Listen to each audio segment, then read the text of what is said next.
সরকার যে সম্প্রতি ৮ দিন হসপিটাল বন্ধ করে দিয়েছে, সরকারের বক্তব্য হচ্ছে যে ওখানে ৬ জন শিশু তাদের অবহেলায় মারা গেছে। নিঃসন্দেহে এটা অত্যন্ত ট্র্যাজেডি।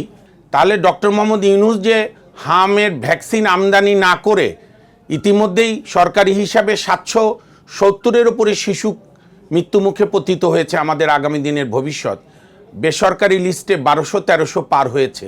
তাহলে তো ইউনূসকে অবিলম্বে গ্রেপ্তার করা দরকার এবং ইউনূসের পুরো অ্যাডভাইজারি বডিকে, কারণ এটা তো ইউনূসদের এই অপরাধ হচ্ছে ক্রাইম এগেনস্ট হিউম্যানিটি। ৬ জন শিশুর মৃত্যুর জন্য তদন্ত কমিটি করে ওই হসপিটালের ডাক্তার, ওই হসপিটালের প্রশাসন, ওই হসপিটালের নার্স সহ যারাই মেডিকেল টিমের লোকজন জড়িত ছিল সেটা তদন্ত করে তাদেরকে ফৌজদারি আদালতের অপরাধের আওতায় আনা দরকার ছিল।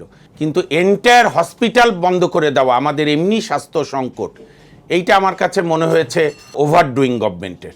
মাননীয় প্রধানমন্ত্রী অনেক বেশি উদারতার পরিচয় দিচ্ছেন। আমি ওনাকেও অনুরোধ জানাবো এটাকে রিভিউ করে ৮ দিন হসপিটালের উপর থেকে বন্ধটা তুলে নিয়ে পার্টিকুলার ওই ঘটনাগুলো তদন্ত করুক। আর আমি আবারও শেষ করব, ৬ শিশুর জন্য যে অ্যাকশন, সেখানে ৭৩৭ শিশুর জন্য সরকারের অ্যাকশন কোথায় আমি জানতে চাই।